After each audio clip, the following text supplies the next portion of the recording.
Hey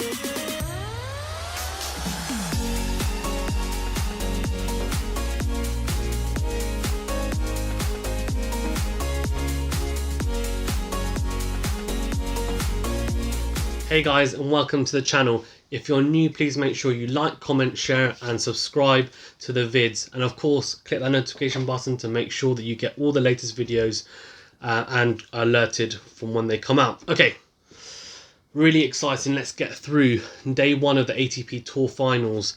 There are two matches to cover, so I'm going to go through both of those in a very tough group with Thiem, Tsitsipas, Nadal and Rublev. And yeah, we're going to go through that quickly now. First of all, Thiem and Tsitsipas is the one that I want to touch upon first. So we've got the US Open reigning champion Thiem and the reigning ATP Tour Finals champ in Tsitsipas. And Thiem's was looking to avenge his loss last year in the final of this same tournament in 2019. After losing Tsitsipas in the final.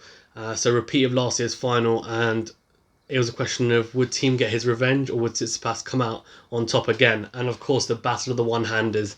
Venu, who I'm sure you guys would have seen at some point on one of the vids, he has a one-hander himself. I myself do not, and he was saying he was really enjoying watching them with their one-handers and really looking to pick up bits and pieces and how he can improve his.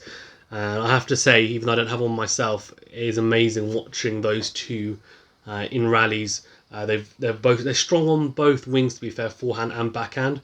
And the one hand is majestic when you have someone who's able to utilize it effectively. And both of these players are able to do that.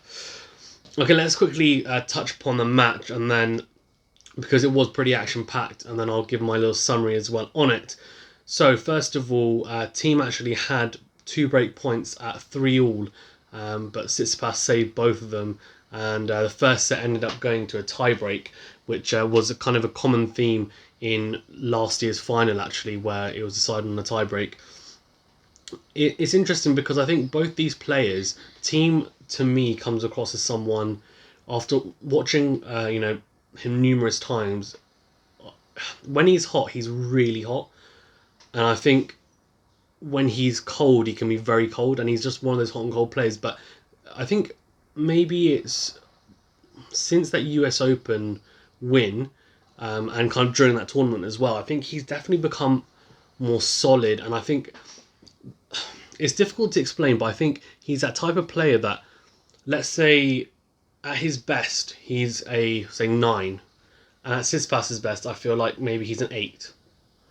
But Tsitsipas is consistently at 7 all the time, for example. Whereas I think Thiem used to seesaw between a 9 and a 5, and he'd go in between that in terms of level of performance. But Tsitsipas for me is very solid, and I don't think he has the X factor as much as Thiem, if I'm being perfectly honest with you, in my opinion.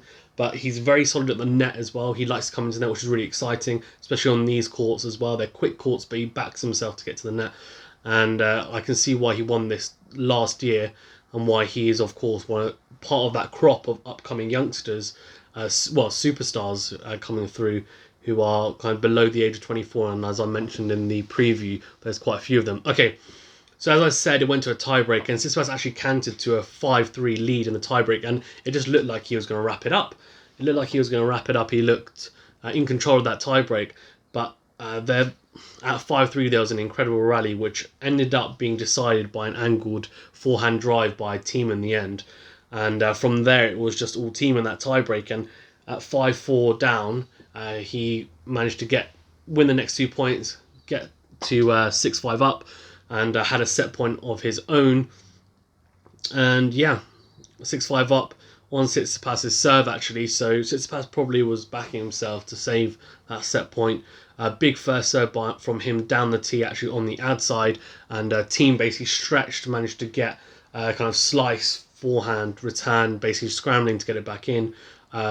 Rally ensued, and Thiem played a very good defensive point, to the point where actually managed to transition into attack and come to the net, and eventually Tsitsipas lobbed long, which you could tell he was very disappointed from. But So Thiem took the first set 6-7, a very tight set though, to say the least. And I think Tsitsipas would have thought, look, okay, yeah, I probably had a chance to win this and would have been disappointed, but was probably thinking, okay, if I keep this level up, in a second set, I can win this, and let's see whether Thiem can keep up this level as well. But actually in set 2, Tsitsipas, his level dropped a little bit, and Tsitsipas actually had, though, a break point at 1-1 in the second. After a really quality backhand win across court, actually. And at 30-all, he kind of opened up a couple of backhand cross courts and just ended up dragging Thiem out wide and really making him move around and making it uncomfortable for Thiem and controlling the rally in that point. And so at 40-30, he had that chance to break. And so a forehand down the line actually from Tsitsipas, which is a really good shot. It was a rally at 40-30 where Thiem came to the net actually, and Tsitsipas passed him with a really good passing shot, forehand down the line, gave himself enough room, made sure that he made it, and was 2-1 up and a break up actually. So sorry, excuse me for saying that Tsitsipas' level dropped. That wasn't in set 2. In set 2 actually, it was Thiem's level Thiem's level that actually dropped in the second set, and Tsitsipas was consistently, I think, playing as he did in that first set. And then from 2-1 up and a break up, Tsitsipas, there were no breaks of serve, and at 5-4 serving for the set, he was 40-15 up, and Thiem just put a forehand return wide, and it made it 1 set apiece. And then you're thinking, okay, what's going to happen in set 3? Because obviously you're thinking the momentum of Tsitsipas after winning the set 6-4 with a break and getting, obviously, that break in the second set will give him confidence going forward. But Thiem, obviously, we know can bounce back. Is he going to respond well? So as I mentioned, both these players, they're very good to watch because I think their style of play gels quite nicely together, and they're both capable of hitting winners, but they've also got a solid defensive game. Thiem, I don't think comes to the net as much. I don't think he's as comfortable at the net as Tsitsipas, but he, even in this match, was coming to the net, and I think that's something that he's developed, because I don't think he used to come to the net as much. He used to be a very much, I'm going to stay on the baseline, this is my home, but now he's adapted a little bit to say, okay, in points where I can attack by coming forward and making it uncomfortable to come to the net, I'll do that. I think that has actually improved his game a lot. Anyway, so in the third set, Thiem was 1-0 up and hit a big, very, very big topspin cross forehand from Tsitsipas' second serve, which he actually tried to aim to Thiem's body, but Thiem read it, got round it, and hit a really, almost like a Nadal-esque forehand, where it was like a lasso, and really good loop, but just dragged out wide, hit the angle, and Tsitsipas had no chance, and it just kicked off the surface, and Tsitsipas just left stranded, and it brought up a break point for Thiem, so 40-30 up on Tsitsipas' serve, and he actually closed it out, that game, really nicely to break with a little cheeky drop shot, which I love myself, and just very controlled, and it wasn't one that it was a low percentage shot to play. It was one where the ball just dropped over and he's controlling the rally. Tsitsipas is all the way back, and he just little kind of feather over, nice and controlled from Thiem, and that really then put him in control. And from then on, it was difficult for Tsitsipas to get back in. Tsitsipas did have an opportunity though to break back up 40-30 up on Thiem's serve at 3-1. But Thiem, I think one thing that I think he utilised very well in this match was the in-to-out forehand, which, as I said, they've got good backhands, but occasionally he would run around that backhand and he'd hit a very good angled in-to-out forehand that would kind of drag Tsitsipas out, and it would give a bit of variation. I think he knew that I can hit, on the hold, he can hit his forehand most likely harder and flatter than that backhand, even though he does have a very solid backhand. And I think there were, on occasion, points where he wanted to drag Tsitsipas out and kind of really hammer that backhand of Tsitsipas's. And obviously he thought that was the way to go, because that was a theme throughout the match where he was really targeting that backhand. Whereas I think with Tsitsipas, I don't think he targeted Thiem's backhand as much. And if he did, he wasn't quite getting that angle to force Thiem to play it, to hit backhands all the time. And so he was utilising that. And at 40-30 up, Tsitsipas was up and had a breakpoint opportunity, but ended up hitting the net cord with a backhand down the line, which he was very disappointed with. It was one of those shots where it kind of sat up a little bit, and he said, I'm going to take this on, and he's backed himself to do it. And if it's gone in, we're all saying it's an amazing shot, but it's just one of those things that he didn't quite make it, and he was frustrated because I think he was thinking, I should have made that. And I think he'll be a bit aggrieved by that. And that really was the match, because Thiem ended up having a 3 match points then at 40-love up and 5-3 up on his service game, and sealed the deal at 14-15, 40-15 even, with Tsitsipas dragging wide. And I think it was a very solid performance by Thiem, in my opinion. I actually had picked him to win. I think it was as me, Kevin and Venu. Me and Venu, I think, picked Thiem. Kevin picked Tsitsipas, so sorry, Kevin. But look, as I said, I could have seen it going either way. I just think Thiem, in terms of form as well, and given that he's won that US Open, I think that has definitely... I don't think he was necessarily a player who lacked a lot of confidence anyways, but I think this definitely has elevated him to think, I am good enough. I think when you win a slam, it does give you that feeling of, I can beat anyone. I'm sure a lot of players already have that, but it is kind of an extra, not security, it's an extra, type of feeling that you get from it to consolidate, the feeling of, yes, I can definitely do it. And I think Thiem has definitely got that. He's got a little bit of the X factor. He's not under 24 like these other young bucks coming through. He's 27, 28. So he's, if he wants to really make a run at winning multiple Grand Slams, and this is the time to do it. And obviously he's made an inroad in that US Open. So it's going to be really good to see how he does in the coming year as well, in 2021, and also in this tournament. So for me, he was actually my pick to win it. But even though as a Nadal fan, I want Nadal to win, but Thiem was my pick, so I think he looked good. So we'll see how that goes. Okay, so the second match that I want to touch upon is Nadal versus Rublev. This was not as action-packed. It was pretty straightforward in the end for Nadal, but I want to go through it because there were some interesting points I wanted to point out. So Rublev making his debut in the ATP Tour Finals. He is the form player, as I've said before, winning 5 tournaments this year, and he is the hottest player, I think, out there at the moment in terms of form. And they were saying, look, this could be a massive banana skin for Nadal, and actually Venu and Keval both actually went for Rublev. I remember Venu saying that that he'll blame Keval if Rublev wins, so that'll be interesting for me to talk to both of them about. Anyway, and Nadal, obviously, we know all about him. One of the best ever to hold a tennis racket. And, I think both of them would have been really itching to win this because, Rublev is making his debut and Nadal has never won an ATP Tour Finals, which I'm sure is a surprise to a lot of people and was when I said it in the preview. So he's made a couple of finals, but look, they both would have been itching to start off with a win. And Nadal, to be honest with you, he's playing well when he doesn't miscue any forehands or many at all even, and his in-to-out forehand is being hit clean and he's really firing it, and he's not just hitting that trademark Nadal looping forehand, but he's hitting it a bit flatter, a bit more power at times, and that's how you know that he's confident in the way he's playing.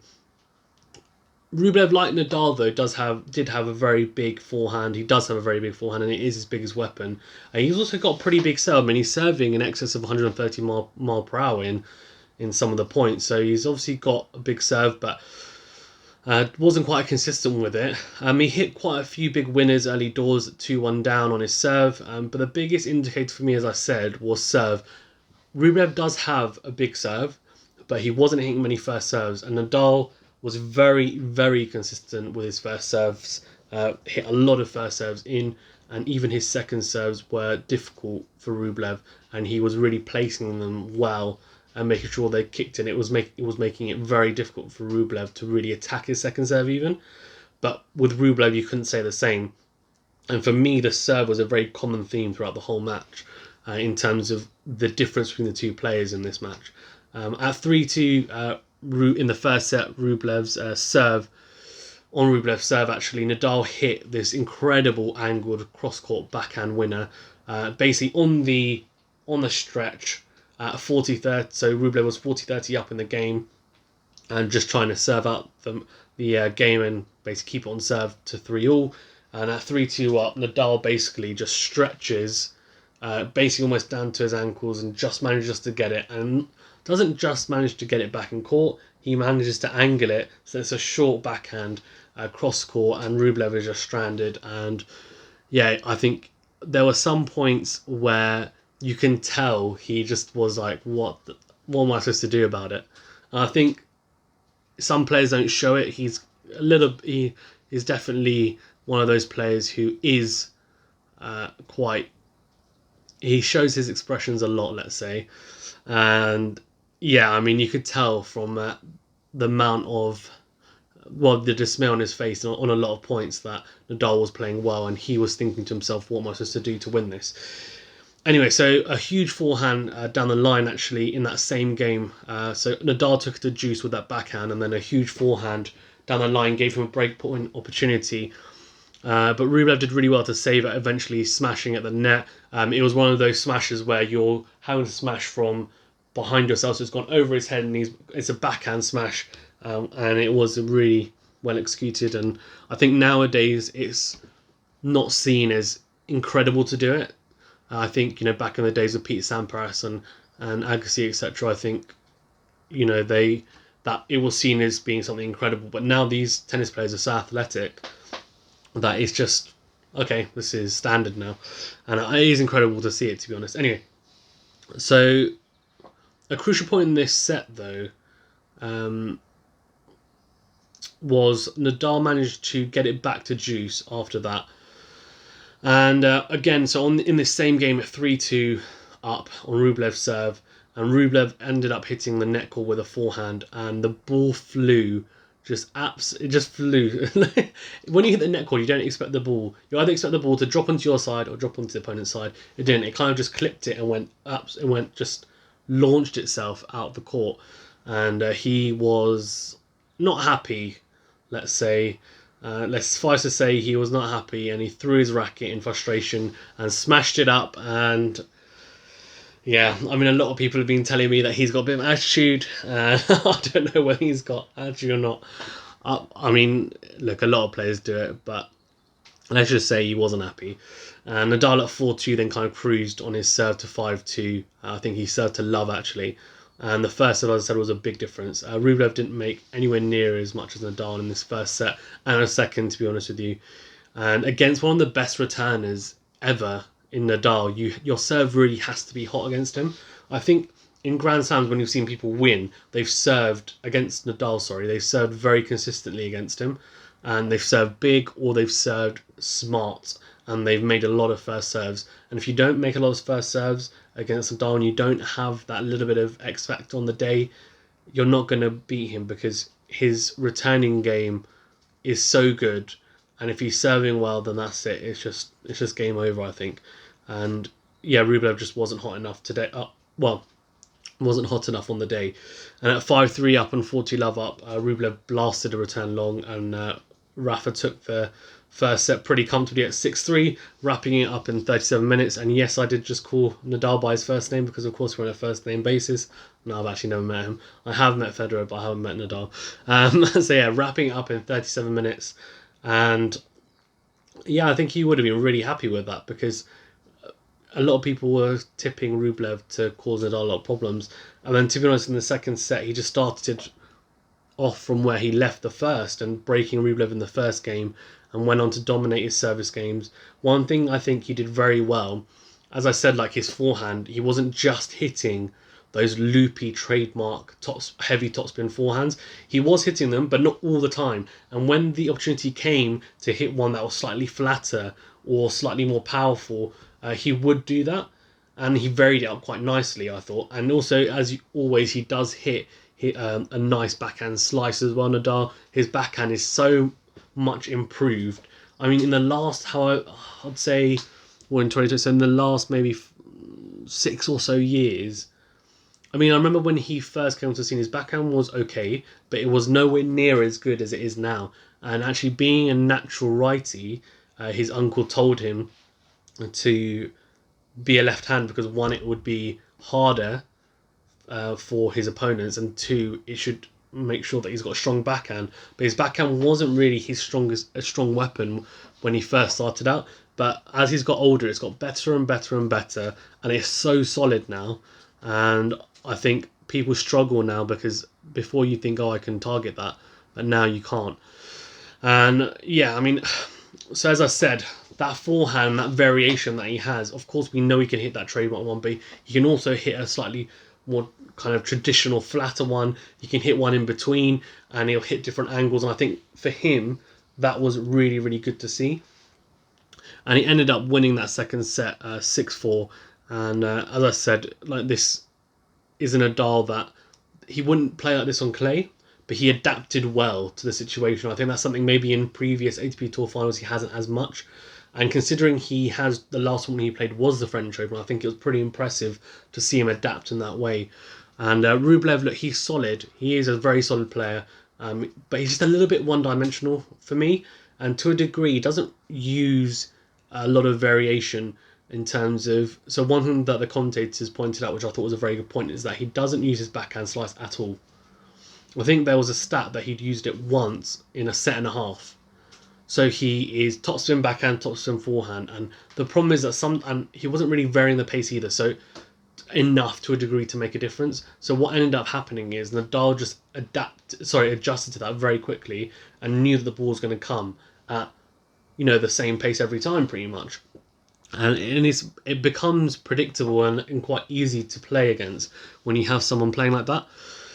But with Nadal obviously varying it, I think it made it difficult for Rublev to settle down, and that's what you want as a player, to make someone unsettled when playing them. And actually, just to mention before I wrap up on Nadal Rublev, Andy Murray actually did a very good analysis beforehand for Amazon Prime, and he was basically demonstrating, he was on the court with a racket, and he was demonstrating how Rublev will have to play against Nadal, and was one of the points he made, which is a very hard point, I think, hard tactic to carry through against Nadal because his forehand's so strong. But his point was, you need to hit that into a forehand or kind of heavy topspin backhand or slice backhand, but at angle. So basically, yeah, that angled, he's saying, look, if you can hit that angle, then you can cause Nadal problems because you'll have to stretch for that forehand, and it'll give him, even though it's at his forehand, because he has quite a big wind up to his forehand, normally Nadal, backswing, that actually having to stretch there, it gives him less of an opportunity to hit a big forehand there, and it makes him uncomfortable and unsettled. Obviously, Rublev didn't manage to do that. I think Nadal will be very happy with this performance, and we'll see how he does. I think considering that also, as I said, like in the French Open, that was the latest tournament for him to play, and for him to adapt in the way he has, I think he'll be very, very happy with that. So hopefully, well, we'll see. As a Nadal fan, I want to see him do well, but I think, as I predicted Nadal and Thiem to go 3 at the moment, it's looking good, my prediction, but we'll see how it goes, anyone's game. Okay, if you've stayed with me to the end of this, thank you very much for watching. Please stay safe and well in these difficult times, and if you've got any ideas for videos even, please let me know. And yeah, stay safe. Thank you very much, guys, for watching.